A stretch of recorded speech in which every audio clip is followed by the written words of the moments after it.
My ako Rómovia, ako zbor Apoštolská cirkev chceme žehnať tomuto mestu. Chceme žehnať, aby Boh žehnal toto mesto. Veríme, že modlitba má moc.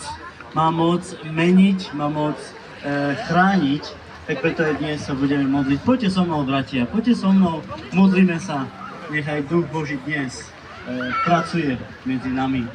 Drahý nebeský Otče, Páne Ježišu Kriste, chceme ťa chváliť, chceme ťa vyznávať, chceme ti dať vďaku, Páne Ježišu, za toto mesto.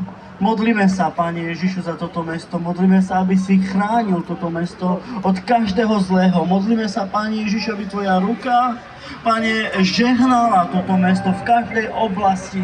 Modlíme sa, Pane Ježišu, aby tvoj duch, Pane, menil, Pane Ježišu, vzťahy, menil, Pane Ježišu, vzájomné vzťahy. Žehnáme, Pane Ježišu, tomuto mestu, žehnáme bratom, žehnáme sestram. Pane Ježišu, Pane, ty to môžeš urobiť, ty môžeš meniť, ty môžeš, Pane Ježišu, urobiť niečo nadprirodzené a preto sa modlíme aj dnes a preto vyznávame, Pane Ježišu, ako zbor, že ťa chválime, že ťa vyznávame, že sa nehambíme za to, čo ty robíš medzi nami a chceme žehnať. Pane, požehnaj toto mesto v mene Pána Ježiša Krista.